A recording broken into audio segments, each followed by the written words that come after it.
Assalaamu calaykum waraxmatullaahi wabarakaatuh. Daawadayaasha qiimaha badan waxaad kusoo dhawaataan barnaamijkeena ciyaaraha. Waxaynu soo qaadan doonaa Arteta oo diyaar u ah inuu keeno kooxda Arsenal Vinicius Junior iyo rikoorka ugu mushaharka badan ee taariikhda kooxda Arsenal oo uu noqonayo Vinicius Junior. Sidoo kale Real Madrid oo u dhow inay la soo saxiixato xidiga lagu magacaabo Yan Diamond oo ka tirsan RB Leipzig. Iyo sidoo kale arrimaha waxaynu soo qaadan doonaa Chiesa iyo waxyaabaha ku aadan joogitaankiisa Liverpool iyo guud ahaan kubadda cagta. Haddii aad nagu cusub tahay kusoo biir haddaad hore noola joogtay like iyo share noo dheh waad mahadsan tahay. Arsenal ayaa diyaar u ah inay Vinicius Junior siiso heshiis noqonaya kan ugu mushaharka badan taariikhda kooxda. Sidii lagu sheegay warbixintii ugu dambeysay, taageerayaasha Arsenal ayaa niyad jab ka qaaday bilowga gaabiska ee suuqa kala iibsiga xagaagan, waxaana walwalka sii kordhiyey markii Morgan Rogers uu doortay inuu ku biiro Chelsea. Kooxda Mikel Arteta waxay si weyn ugu baahan tahay xoojinta weerarka, gaar ahaan haddii Bukayo Saka iyo Kai Havertz aysan dib ugu soo laaban qaab ciyaareedkoodii ugu fiicnaa. Horaantii toddobaadkan waxaa soo baxay warar sheegaya in Arsenal ay si dhab ah u dooneyso saxiixa garabka Real Madrid ee Vinicius Junior, kaasoo qandaraaskiisu dhacayo dhammaadka xilli ciyaareedka 2026-27. Haddii uu yimaado Emirates Stadium, wuxuu noqon lahaa mid ka mid ah saxiixyada ugu waaweyn ee taariikhda kooxda Arsenal. Inkastoo 26-jirkan reer Brazil uu dalban doono mushahar aad u sarreeya, Arsenal ayaa qorsheyneysa inay ka dhigto ciyaaryahanka ugu mushaharka badan taariikhda kooxda, iyadoo lacagta heshiiska aysan caqabad ku ahayn maamulka kooxda. Dhinaca bidix ee weerarka, Arsenal ayaa loo arkaa meesha ugu tabarta yar ee kooxda, maadaama bixitaankii Leandro Trossard uu ka tagay Gabriel Martinelli iyo saxiixa cusub ee Tazoles oo kaliya inay yihiin ciyaartoyda dabiiciga ah ee booskaas. Tazoles waa ciyaaryahan tayo sare leh, balse wuxuu Emirates yimid isagoo 3 xilli ciyaareed ee ugu dambeeyay ka ciyaaray horyaalada Netherlands iyo Belgium, waxaana weli la sugayaa inuu isku muujiyo heerka Premier League. Dhanka kale, Martinelli oo mar ahaa mid si weyn loo ammaano, wuxuu xilli ciyaareedkii hore dhaliyay 1 gool oo kaliya Premier League, wuxuuna muddooyinkii dambe ku dhibaatooday inuu saameyn ku yeesho kulamada ay kooxda difaaca hoose ku ciyaaraan. Vinicius Junior wuxuu Arsenal u keeni lahaa weeraryahan khibrad u leh oo heer caalami ah, 127 gool iyo 85 caawin uu ku sameeyay Real Madrid. Ciyaaryahan 26 jir ah oo ku jiray heerkiisii ugu sarreeya ee kubadda cagta, xidiga Arteta ka caawin lahaa inuu dhiso koox muddo dheer ku tartanta koobab waaweyn. Inkastoo aysan weli jirin wax dhammaad ah oo Arsenal ku heli doonto Vinicius Junior, haddana qorshaheeda suuqa kala iibsiga ayaa u muuqda mid hami weyn u leh. Inkastoo Arsenal ay ku guuleysatay horyaalka Premier League xilli ciyaareedkii hore, haddana waxay dhalisay 71 gool, taasoo muujinaysa inay weli u baahan tahay weerar xooggan si ay horyaalka u difaacato. Vinicius Junior waa ciyaaryahan heer sare ah, balse wuxuu si fiican u iftiimi lahaa haddii uu gadaashiisa ka helo kubad qeybiye hal abuur leh. Warbixintu waxay sheegaysaa in haddii Arsenal ay sidoo kale la soo saxiixato Bruno Guimaraes, khadka dhexe uu si joogto ah u abuuri karo fursado Vinicius. Haddii Arsenal ay ku guuleysato saxiixa labadan xidig ee reer Brazil, waxay si weyn u xoojin doontaa fursadaheeda inay noqoto kooxda lagu cadcad badan yahay inay ku guuleysato Premier League. Dhanka kalena, kooxda Liverpool ayaa si dhib ah ugu shaqeynaysa sidii ay ula saxiixan lahayd weeraryahanka garabka uga ciyaara Paris Saint-Germain iyo Bradley Barcola.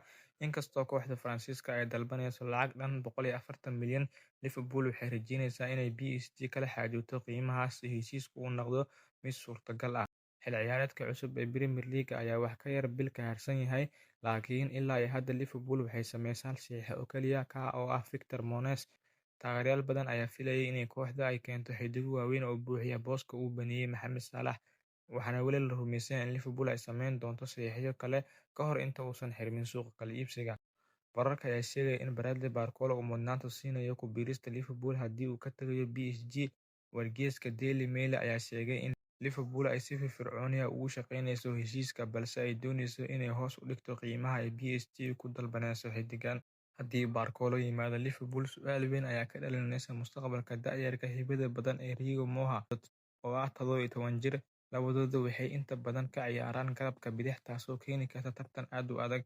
Si kastaba ha ahaatee, Thiago Motta wuxuu sidoo kale ka ciyaari karaa garabka midig, waxaana tababarihii hore ee Liverpool uu xilli ciyaareedkii tagay marar badan halkaas uga ciyaarsiiyay kulamo waaweyn.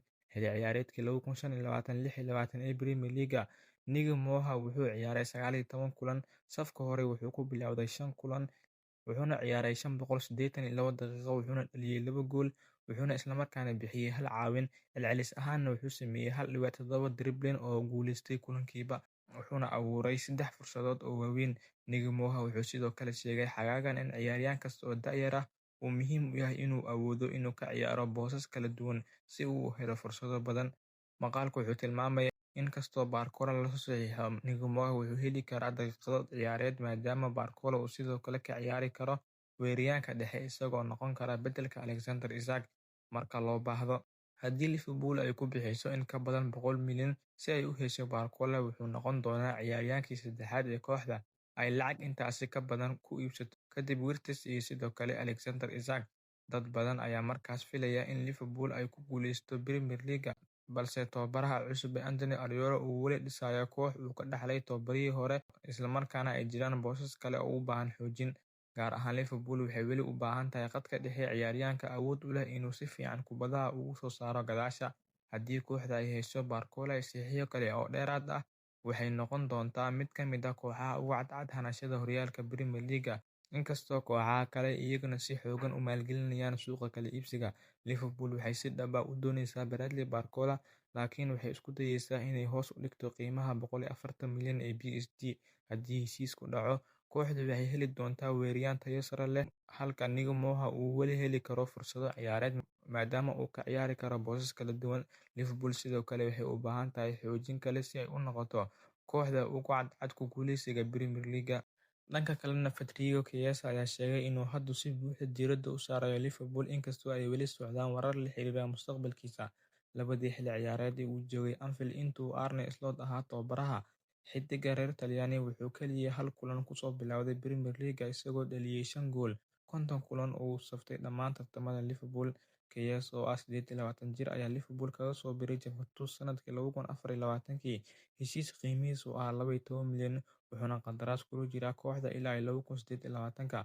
Bishii Juun ayaa Chiesa wuxuu wareysi ku sheegay, "Haddii aanan helin fursado joogto ah oo aan kaga ciyaaro Premier League, waxaa laga yaabaa inaan u baahdo meelo kale." Si kastaba ha ahaatee, kadib markii uu gool dhaliyay kulankii ugu horreeyay ee saaxiibtinimo uu hogaaminayo tababaraha cusub ee Liverpool Andoni Iraola, kaasoo Liverpool ku garaacday Sunderland 4 gool iyo 2 gool, Chiesa wuxuu wariyaasha u sheegay, "Waqti xaadirkan waxaan ku faraxsanahay Liverpool, waxaan jeclahay kooxda, taageerayaasha iyo wax kasta oo la xiriira naadigan.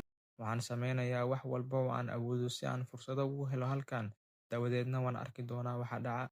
Waqti xaadirkan waxa kaliya maskaxdayda ku jiro waa Liverpool." Dhanka kale, Real Madrid ayaa u muuqata inay ku guuleysatay tartanka loogu jiro garabka RB Leipzig ee Yan Diamond kadib markii Paris Saint-Germain ay si rasmi ah uga baxday tartanka saxiixiisa. Ciyaaryahanka xulka Ivory Coast ayaa noqday mid si weyn loo doonayo suuqa xagaagan kadib xilli ciyaareed cajiib ah oo uu ka sameeyay Bundesliga iyo qaab ciyaareedkii fiicnaa ee uu ku soo bandhigay Koobka Adduunka.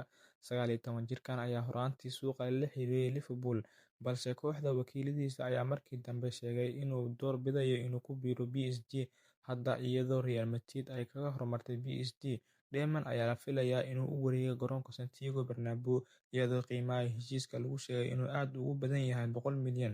Horumarkan ayaa yimid maalmo kadib markii RB Leipzig ay diiday dalabkii ugu horreeyay Real Madrid oo ahaa 90 milyan iyo 10 milyan oo gunooyin ah. Wararka waxay sheegayaan in Diamond uu horey ula heshiiyay Real Madrid shuruudaha shakhsiga ah. Waxaa la filayaa inuu u safro magaalada Madrid si uu u maro baaritaanka caafimaadka. Heshiiskan wuxuu niyad-jab ku yahay PSG oo muddo loo arkayay kooxda ugu cadcad saxiixiisa. Warar badan ayaa sheegay in PSG ay ahayd kooxda ugu jeclaa haddii uu ka tagayo Jarmalka. Si kastaba ha ahaatee, kooxda reer Faransa ayaa ku guuldareysatay inay RB Leipzig kala heshiiso qiimahaas. PSG ayaa Axaddii soo saartay bayaan ay ku sheegtay, PSG caawa waxay si rasmi ah uga baxday xiisihii iyo dalabyadii ay ku gudbisay Yan Diamond. PSG ma jebin doonto mabda'eeda ku saabsan maamul maaliyadeed oo macquul ah iyo ilaalinta dheelitirka kooxda. Dhanka kale, Liverpool ayaa hadda diiradda saaraysa garabka PSG ee Bradley Barcola, iyadoo sii wada raadinta ciyaaryahan garabka ka ciyaara si ay u xoojiso safkeeda.